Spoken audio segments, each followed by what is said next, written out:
नमस्कार साथियों, उम्मीद करती हूँ आप सब बढ़िया होंगे और अपनी पढ़ाई को अच्छे तरीके से कर रहे होंगे। तो इसके पहले हम लोगों ने यहाँ तक के जो फैक्ट थे उसको कंप्लीट कर लिया था। ठीक है, यहाँ तक के जो ताबकात नासरी का लेखक कौन था, मिनहाज उस सिराज, यहाँ तक हम लोगों ने कंप्लीट कर लिया था। अब इसके आगे हम देखेंगे। ठीक है, तो हम चलिए शुरू करते हैं आज का फैक्ट। आज का फैक्ट देखते हैं क्या है। अलाई दरवाजा का निर्माण किस सुल्तान ने करवाया? अलाई दरवाजा का निर्माण किस सुल्तान ने करवाया? तो वो करवाया था अलाउद्दीन खिलजी ने। किसने करवाया था? अलाउद्दीन खिलजी ने। अलाई दरवाजा का निर्माण अलाउद्दीन खिलजी ने करवाया था। ठीक है, इसके आगे कुतुबुद्दीन ऐबक की राजधानी थी। कुतुबुद्दीन ऐबक की राजधानी कहाँ थी? लाहौर। कहाँ थी? लाहौर थी। ठीक है, इसके आगे अलाउद्दीन खिलजी के प्रसिद्ध सेनापतियों में किसकी मंगोलों के विरुद्ध लड़ते हुए मृत्यु हुई? अलाउद्दीन खिलजी के प्रसिद्ध सेनापतियों में किसकी मंगोलों के विरुद्ध लड़ते समय मृत्यु हुई थी? तो वो था जफर खां। जफर खां की मृत्यु हो गई थी। ठीक है, इसके आगे देखते हैं। तौल की सबसे छोटी इकाई कौन है? तौल की सबसे छोटी इकाई कौन थी? तो वो थी रत्ती, यानी रत्ती का संस्कृत। ठीक है, रिक्तिका संस्कृत संस्कृत है ये, रिक्तिका आधा का है इसमें। तो इसके आगे देख लेते हैं। प्रसिद्ध कवि अमीर खुसरो के दरबार में रहे। प्रसिद्ध कवि जो थे अमीर खुसरो, वो किसके दरबार में थे? तो वो थे अलाउद्दीन खिलजी के। किसके दरबार में थे? अलाउद्दीन खिलजी के दरबार में थे। ठीक है, किसने संतुलित काल में प्राचीन डाक व्यवस्था का विस्तृत विवरण दिया था? किसने संतुलित काल में प्रचलित डाक व्यवस्था का विस्तृत विवरण दिया था? तो वो दिया था इब्न बतूता। कौन? इब्न बतूता ने। ठीक है, इसके आगे तैमूर लंग ने किस वर्ष में भारत पर आक्रमण किया? तैमूर लंग ने किस वर्ष में भारत पर आक्रमण किया? तो वो किया था 1398 ईस्वी में। किस कम 1398 ईस्वी में किया था।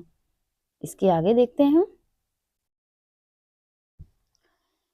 दिल्ली के किस मुस्लिम शासक के निधन पर इतिहासकार बदायूनी ने कहा, राजा को अपनी प्रजा से तथा प्रजा को अपनी राजा से मुक्ति मिली?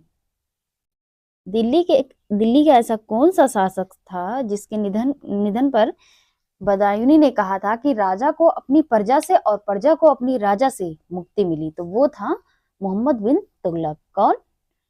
मोहम्मद बिन तुगलक था। ठीक है, इसके आगे दिल्ली के सुल्तान बलबन का पूरा नाम क्या था? दिल्ली के सुल्तान बलबन का पूरा नाम क्या था? तो वो था गयासुद्दीन बलबन।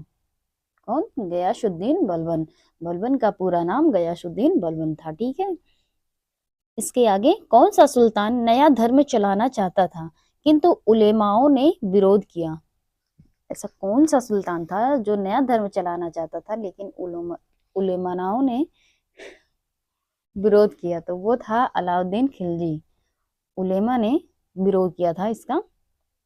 ठीक है, कि ये नया धर्म नहीं चला सकता। इसके आगे दिल्ली में कौन सा ऐतिहासिक स्मारक भारतीय तथा फारसी वास्तुकला शैली का उदाहरण है? दिल्ली में कौन सा ऐतिहासिक स्मारक भारतीय तथा फारसी वास्तुकला शैली का उदाहरण है? तो वो है हुमायूं का मकबरा। क्या है? हुमायूं का मकबरा। ठीक है, इसके आगे दिल्ली का सुल्तान जो दान दक्षिणा के बारे में काफी ध्यान रखता था और इसके लिए एक विभाग दीवाने खैरात यानी दान विभाग, ये क्वेश्चन ये अलग से भी पूछता है कि दीवाने खैरात किस विभाग से था? तो वो था दान विभाग से। ठीक है, इसको ध्यान में रखिएगा, ये इंपॉर्टेंट है, ये मिलान में करके पूछ लेता है। स्थापित किया वह था, तो दीवाने खैरात का स्थापना किसने किया था? तो वो किया था फिरोज तुगलक ने। फिरोज तुगलक ने दीवाने खैरात की स्थापना की थी, जो दान विभाग से संबंध रखता था। इसके आगे किस संगीत वाद्य को हिंदू मुस्लिम गान वाद्यों का सबसे श्रेष्ठ मिश्रण माना गया है? किस संस्कृत वाद्य को हिंदू मुस्लिम गान वाद्यों का सबसे श्रेष्ठ मिश्रण माना गया है? तो वो है सितार। क्या है, सितार का। ठीक है। नई फारसी काव्य शैली सबक ए हिंदी अथवा हिंदुस्तानी शैली के जन्मदाता कौन है? तो वो हैं अमीर खुसरो। ठीक है, ये इंपॉर्टेंट है, इसको ध्यान में रखिएगा आप लोग। इसके आगे देखते हैं।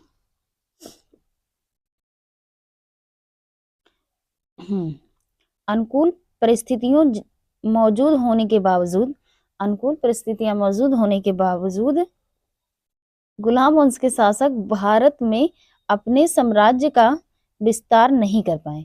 इसका मुख्य कारण क्या था? अनुकूल परिस्थितियां मौजूद होने के बावजूद गुलाम वंश के शासक भारत में अपनी साम्राज्य का विस्तार नहीं कर पाए। इसका मुख्य कारण क्या था? तो वो था मंगोल आक्रमण का भय।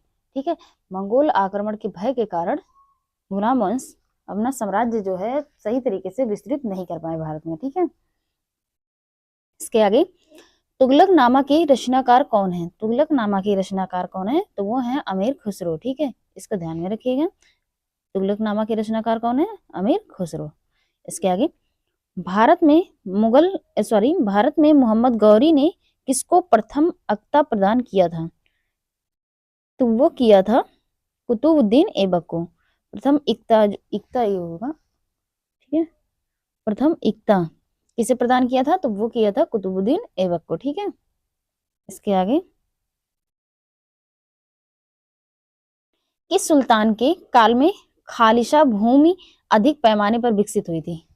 किस सुल्तान के काल में खालिशा भूमि अधिक पैमाने पर विकसित हुई थी? तो वो थी अलाउद्दीन खिलजी। किसके? अलाउद्दीन खिलजी के। ठीक है, इसके आगे सल्तनत काल के सिक्के टंका, ससगनी एवं जीतल।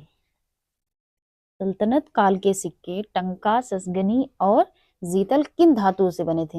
ये तीनों किन धातुओं से बने थे? तो वो थे क्रमशः चांदी और तांबा।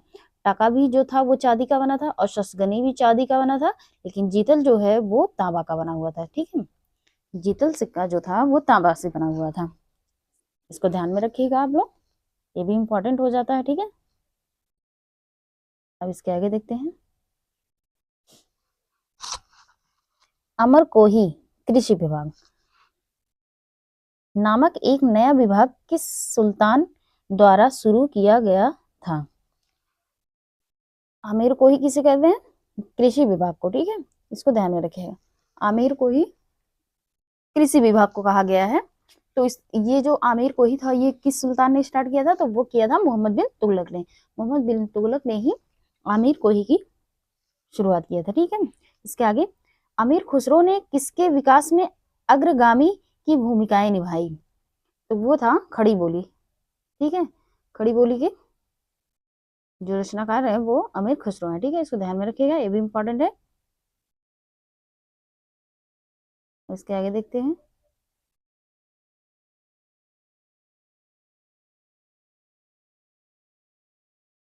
तैमूर लंग ने किसके शासनकाल में भारत पर आक्रमण किया? तैमूर लंग ने किसके शासनकाल में भारत पर आक्रमण किया? तो वो था नसरुद्दीन मोहम्मद तुगलक। कौन? नसरुद्दीन मोहम्मद तुगलक। ठीक है, इसके आगे भारत में पोलो खेल का प्रचलन किया। भारत में पोलो खेल का प्रचलन किसने किया था? तो वो किया था तुर्कों ने। किसने किया था? तुर्कों ने। ठीक है, इसके आगे किसने एक तरफ संस्कृत मुद्रालेख के साथ चांदी के सिक्के निर्गत किए थे? निर्गत या निर्मित किए थे। ठीक है, किसने निर्मित किए थे? महमूद गजनवी ने। ठीक है, इसके आगे अलाउद्दीन खिलजी ने सेना अध्यक्षों में से कौन तुगलक वंश का प्रथम सुल्तान बना? तो वो था गाजी मलिक। गाजी मलिक जो था ये बना था। ठीक है, अब इसके आगे देख लेते हैं। हाँ, अब चलिए देखते भैया यहाँ से। जवाबित थे वो थे राज्य कानून। ठीक है, जवाबित क्या कहलाते थे? राज्य कानून कहलाते थे। ठीक है, किस राजवंश के अंतर्गत विजारत का चरमोत्कर्ष हुआ? तो वो हुआ था तुगलक राजवंश में। ठीक है, इसके आगे 2.5 दिन का झोपड़ा मस्जिद अजमेर का निर्माण किसने करवाया था? 2.5 दिन का झोपड़ा मस्जिद अजमेर का निर्माण किसने करवाया था? तो वो करवाया था कुतुबुद्दीन ऐबक ने।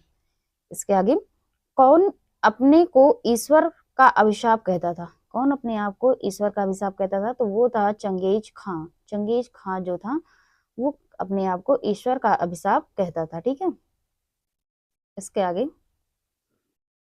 दिल्ली सल्तनत का पहला सुल्तान कौन था जिसने दोआब के आर्थिक महत्व को समझा? तो वो था इल्तुतमिश।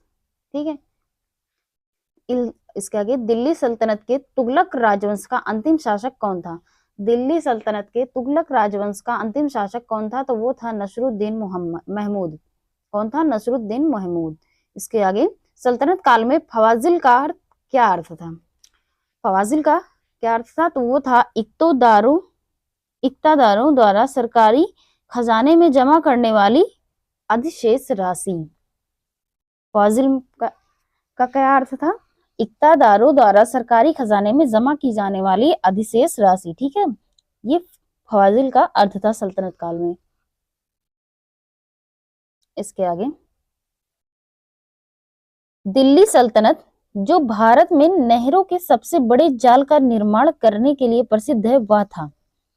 दिल्ली का सुल्तान जो भारत में नहरों के सबसे बड़े जाल का निर्माण करने के लिए प्रसिद्ध था वह था फिरोज शाह तुगलक। ठीक है, इसको ध्यान में रखिएगा, ये इंपॉर्टेंट हो जाता है। ठीक है, चंगेज खां के अधीन मंगोलों ने किसके शासनकाल में भारत पर आक्रमण किया? चंगेज खां के अधीन मंगोलों ने किसके शासनकाल में भारत पर आक्रमण किया? तो वो था इल्तुतमिश। कौन था? इल्तुतमिश। ठीक है, इसके आगे,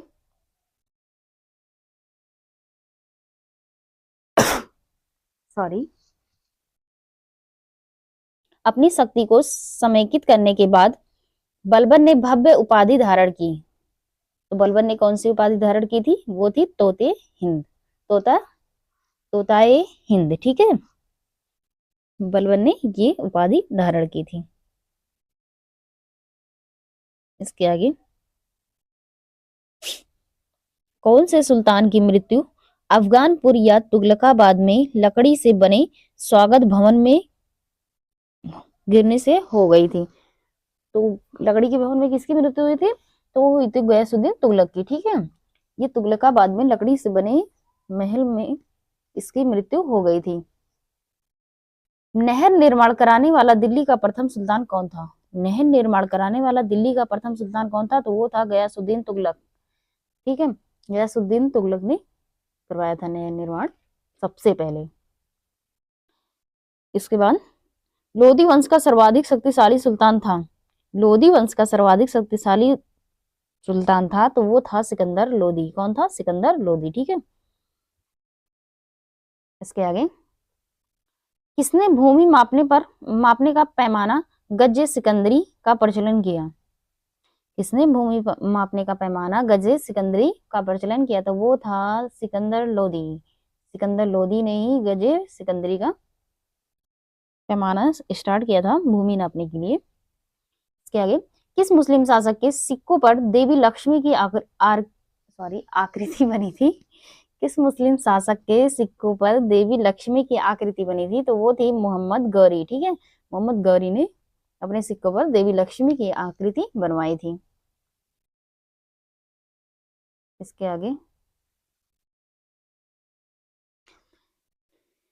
रजिया बेगम सत्ताच्युत करने में किसका हाथ था? तो वो था तुर्कों का। ठीक है, इसके आगे, किस सुल्तान ने अपनी आत्मकथा फतुहात ए फिरोज शाही लिखी? तो वो लिखा था फिरोज तुगलक ने। ये नाम से ही स्पष्ट हो रहा है किसने लिखा था। ठीक है, ध्यान में रखिएगा इसको। दिल्ली के किस सुल्तान ने ब्राह्मणों पर जजिया लगाया था? दिल्ली के किस सुल्तानों ने ब्राह्मणों पर जजिया लगाया था? तो वो था फिरोज तुगलक। फिरोज तुगलक ने ब्राह्मणों पर भी जजिया कर लगा दिया था। ठीक है, अब इसके आगे देखते हैं। ग्वालियर विजय के बाद इल्तुतमिश ने सिक्कों पर किसका नाम अंकित कराया? ग्वालियर विजय के बाद इल्तुतमिश ने सिक्कों पर किसका नाम अंकित कराया? तो वो था पुत्री रजिया का। ठीक है, पुत्री रजिया का नाम। नसरुद्दीन महमूद के शासन में मुख्य काजी के पद पर कौन था? तो वो था मिनहाउजुद्दीन सुराज। मिनहाउजुद्दीन सुराज कौन था? मिनहाउजुद्दीन सुराज, ठीक है। बलबन का वास्तविक नाम क्या था? तो वो था बहाउद्दीन। क्या नाम था? बहाउद्दीन। बलबन का वास्तविक नाम क्या था? बहाउद्दीन, ठीक है। इसके आगे, जलाउद्दीन के शासन काल की सबसे बड़ी उपलब्धि क्या थी? जलाउद्दीन के शासन काल की सबसे बड़ी उपलब्धि क्या थी? तो वो थी देवगिरी विजय, ठीक है, देवगिरी विजय। इसके आगे, अलाउद्दीन के शासन में भूमि कर संबंधी अधिकारी कौन था? अलाउद्दीन के शासन में भूमि कर संबंधी अधिकारी कौन था? तो वो था मुस्तक राज। कौन था? मुस्तक राज, ठीक है। वारंगल में स्वतंत्र राज्य किसने स्थापित किया था? तो वो था कन्हैया ने।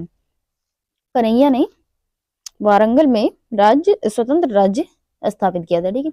बर्नी के अनुसार दरबारियों के बीच कभी कभी नग्न होकर दौड़ने वाला सुल्तान कौन था? बर्नी के अनुसार दरबारियों के बीच कभी कभी नग्न होकर दौड़ने वाला सुल्तान कौन था? तो वो था मुबारक खां। कौन था? मुबारक खां। इसके आगे,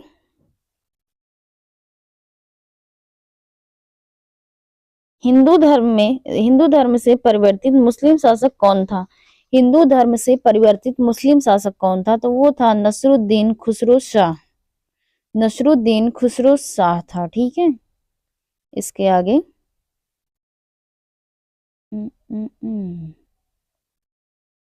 इसके आगे देखते हैं। हाँ, अब ठीक है यहाँ से। तो चलिए देखते हैं भैया। नसरुद्दीन खुसरो शाह ने कौन सी उपाधि धारण की? तो वो थे पैगंबर का सेनापति। कौन थे? पैगंबर के सेनापति का उपाधि जो है वो नसरुद्दीन खुसरो शाह ने धारण किया था। इसके आगे, दिल्ली का प्रथम अफगान शासक कौन था? दिल्ली का प्रथम अफगान शासक कौन था? तो वो था बहलोल लोदी। कौन था? बहलोल लोदी, ठीक है। इक्ता प्रथा की शुरुआत किसने की थी? तो वो किया था इल्तुतमिश ने। इक्ता की प्रथा की शुरुआत किसने की थी? तो वो इल्तुतमिश ने किया था, ठीक है। इसको ध्यान में रखिएगा, ये इंपॉर्टेंट है। ऐबक ने अपनी राजधानी कहाँ बनाई थी? ऐबक ने अपनी राजधानी कहाँ बनाई थी? तो वो बनाई थी लाहौर में। कहाँ बनाई थी? लाहौर में, ठीक है। इसके आगे, महमूद गजनबी के थानेश्वर पर कब आक्रमण किया था? महमूद गजनबी ने थानेश्वर पर कब आक्रमण किया था? तो वो किया था 1014 ईस्वी में। कब किया था? 1014 ईस्वी में, ठीक है। थानेश्वर पर आक्रमण किया था। मोहम्मद गौरी द्वारा चलाए गए सिक्कों को क्या कहा जाता था? मोहम्मद गौरी द्वारा चलाए गए सिक्कों को क्या कहा जाता था? देहली वाला सिक्का। क्या? देहली वाला सिक्का। इसके आगे, सुल्तान का पद सामान्यतः कैसा था? सुल्तान का पद सामान्यतः पैतृक था, ठीक है। कैसा था? पैतृक था। इसके आगे, सल्तनत काल में प्रभावशाली पद किसके अधीन होते थे? सल्तनत काल में प्रभावशाली पद किसके अधीन होते थे? तो वो होते थे अमीरों के, ठीक है। किसके? अमीरों के। इसके आगे, प्रांतों को अन्य किस नाम से जाना जाता था? प्रांतों को अन्य किस नाम से जाना जाता था? तो वो था इक्ता। किस नाम से? इक्ता नाम से, ठीक है। इसके आगे, सल्तनत कालीन शब्दावली के अनुसार सुल्तान के कर्मचारियों को दी गई भूमि क्या कहलाती थी? तो वो कहलाती थी इबलॉक। इबलॉक कहलाती थी, ठीक है। इसके आगे, धर्मोपदेश के लिए क्या शब्द प्रयोग होता है? धर्मोपदेश के लिए क्या शब्द प्रयोग होता है? तो वो होता है तजकीर। क्या होता है? तजकीर शब्द का प्रयोग किया जाता है। इसके आगे, शरीयत के आधार पर किसी समस्या के समाधान का निर्णय क्या कहलाता है? शरीयत के आधार पर किसी समस्या के समाधान का निर्णय क्या कहलाता है? तो वो कहलाता है फातवा। क्या कहलाता है? फातवा कहलाता है, ठीक है। इसके आगे, प्रांतों में सुल्तान का प्रतिनिधि कौन था? प्रांतों में सुल्तान का प्रतिनिधि कौन था? तो वो था वली। कौन था? वली था, ठीक है। इसके आगे, अब यहां से हमारा स्टार्ट होता है विजयनगर साम्राज्य, ठीक है। अब इससे रिलेटेड फैक्ट हम देखेंगे विजयनगर साम्राज्य से, ठीक है। चलिए देखते हैं। विजयनगर साम्राज्य की स्थापना किसने की थी? विजयनगर की स्थापना किसने की थी? तो वो की थी हरिहर एवं बुक्का ने। किसने किया था? हरिहर एवं बुक्का ने। ठीक है, इसके आगे विजयनगर साम्राज्य का सबसे प्रभावशाली शासक कौन था? विजयनगर साम्राज्य का सबसे प्रभावशाली शासक कौन था? तो वो था कृष्णदेव राय। कौन? कृष्णदेव राय। ठीक है, इसके आगे कृष्णदेव राय ने किसके साथ मैत्रीपूर्ण संबंध रखे थे? कृष्णदेव राय ने किसके साथ मैत्रीपूर्ण संबंध रखे थे? तो वो रखे थे पुर्तगालियों के साथ। ठीक है, किसके साथ? पुर्तगालियों के साथ। ठीक है, अब इसके आगे देखते हैं। विजयनगर किस नदी के तट पर स्थित है? विजयनगर किस नदी के तट पर स्थित है? तो वो है तुंगभद्रा। किस नदी के तट पर? तुंगभद्रा नदी के तट पर। इसके आगे बहमनी राजाओं की राजधानी थी। बहमनी राजाओं की राजधानी थी तो वो थी गुलबर्गा। कहाँ थी? गुलबर्गा थी। ठीक है, इसके आगे विजयनगर के महान साम्राज्य के अवशेष कहाँ पाए जाते हैं? विजयनगर के महान साम्राज्य के अवशेष कहाँ पाए जाते हैं? तो वो पाए जाते हैं हम्पी में। ठीक है, इसके आगे विजयनगर का प्रथम शासक कौन था जिसने पुर्तगालियों के साथ संधि की थी? विजयनगर का प्रथम शासक कौन था जिसने पुर्तगालियों के साथ संधि रखी थी? तो वो थे कृष्णदेव राय। ठीक है, कृष्णदेव राय। इसके आगे किसने बीजापुर में स्थित गोल गुंबज का निर्माण किया जो विश्व का दूसरा बड़ा गोल गुंबज है और अपने मरश्रावी गैलरी के लिए प्रसिद्ध था? तो वो था मोहम्मद आदिल शाह। ठीक है, इसके आगे कृष्णदेव राय किसके समकालीन थे? कृष्णदेव राय किसके समकालीन थे? तो वो थे बाबर के। किसके समकालीन थे? बाबर के समकालीन। इसके आगे हम्पी, तिरुवनमैले, चिदम्बरम, श्रीरंगम, तिरुपति आदि मंदिरों के सामने की ओर बने हुए राय गोपुरम का निर्माता कौन था? ये जो मंदिर हैं 5, इनके सामने की ओर जो बना था राय गोपुरम का निर्माता कौन था? तो वो था कृष्णदेव राय। ठीक है, कौन था? कृष्णदेव राय थे। इसके आगे हरिहर एवं बुक्का ने जिस संत के प्रभाव में आकर विजयनगर साम्राज्य की स्थापना की उसका नाम था? तो वो था माधव विद्यारण्य। कौन था? माधव विद्यारण्य। ठीक है, इसके आगे कौन सा स्थान विजयनगर साम्राज्य में गलीचा निर्माण के लिए प्रसिद्ध था? कौन सा स्थान विजयनगर साम्राज्य में गलीचा निर्माण के लिए प्रसिद्ध था? तो वो था कालीकट। कौन था? कालीकट था। ठीक है, इसके आगे मीनाक्षी मंदिर कहाँ स्थित है? मीनाक्षी मंदिर कहाँ स्थित है? तो वह है मदुरई में। कहाँ है? मदुरई में। ये इंपॉर्टेंट है, इसको ध्यान में रखिएगा आप लोग। विजयनगर साम्राज्य की स्थापना कब हुई थी? वो हुई थी 14वीं सदी में।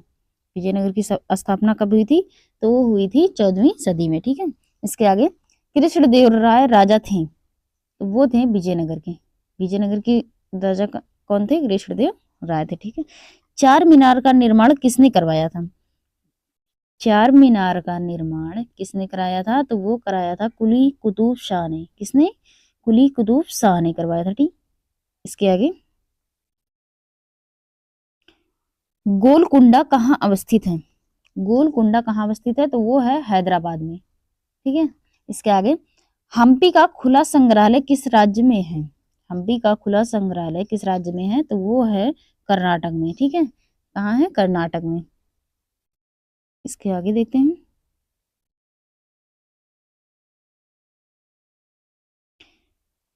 किस संगमवंशी शासक, अरे पेन तो नहीं लिया, हाँ अब सही है।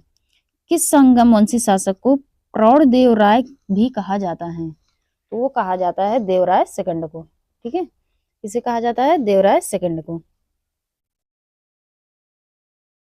विजयनगर का वह पहला शासक कौन था जिसने बहमनियों से गोवा को छीना था?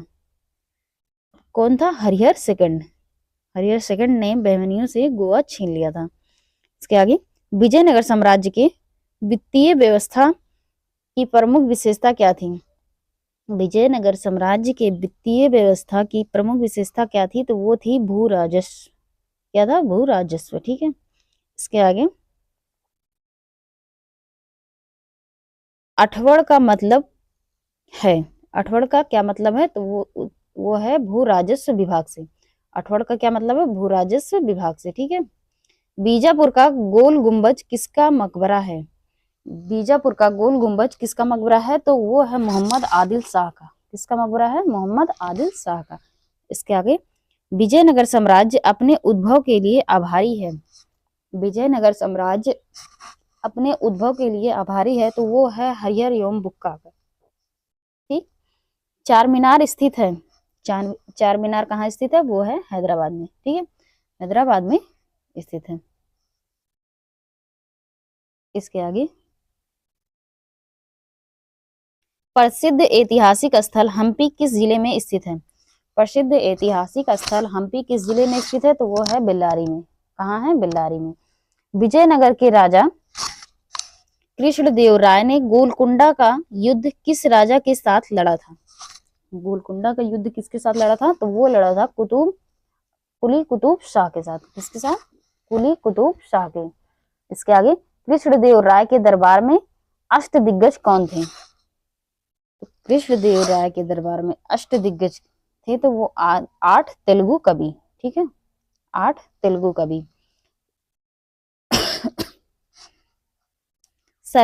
सरकी सुल्तानों के शासन काल में किसे पूर्व का सिराज या सिराजे हिंद कहा जाता है? तो वो कहा जाता था जौनपुर को, सॉरी जौनपुर को। इसके आगे, कल्हड़ की रजत रंगिनी, जिसे सही अर्थों में पहला ऐतिहासिक ग्रंथ होने का गौरव प्राप्त है, को किसने आगे बढ़ाया था? तो वो बढ़ाया था जैन राज एवं श्रीवर ने। किसने? जैन राज श्रीवर ने। इसको याद रखिएगा, ये इंपॉर्टेंट है। ठीक है, इसके आगे, अपनी मधुरा विजय या वीर कंपराय चरित कृति में अपने पति के विजय अभियानों का वर्णन करने वाली कवियत्री थी, वो थी गंगा देवी। ठीक है, इसके आगे, बहमनी राज्य की स्थापना की थी। बहमनी राज्य की स्थापना अलाउद्दीन हसन बहमन शाह या हसन गंगू ने किया था। ठीक है, इसके आगे, वैदिक ग्रंथों के प्रसिद्ध भाष्यकार शायद किस काल में सक्रिय थे? तो वो थे विजयनगर राज्यकाल में। कब थे? विजयनगर राज्यकाल में। इसके आगे, 1565 ईस्वी में कौन सा प्रसिद्ध युद्ध हुआ था? तो हुआ था तालीकोटा का युद्ध। 1565 ईस्वी में तालीकोटा का युद्ध हुआ था। ठीक है, कश्मीर का शासक जो कश्मीर का अकबर नाम से जाना जाता है, वह है। कश्मीर का शासक जो कश्मीर का अकबर के नाम से जाना जाता है, वो है जैनुल आबिदीन। ठीक है, जैनुल आबिदीन।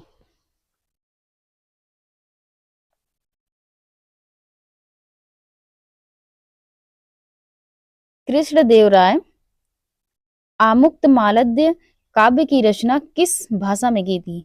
तो वो की थी तमिल में। ठीक है, किसमें किया था? तमिल में।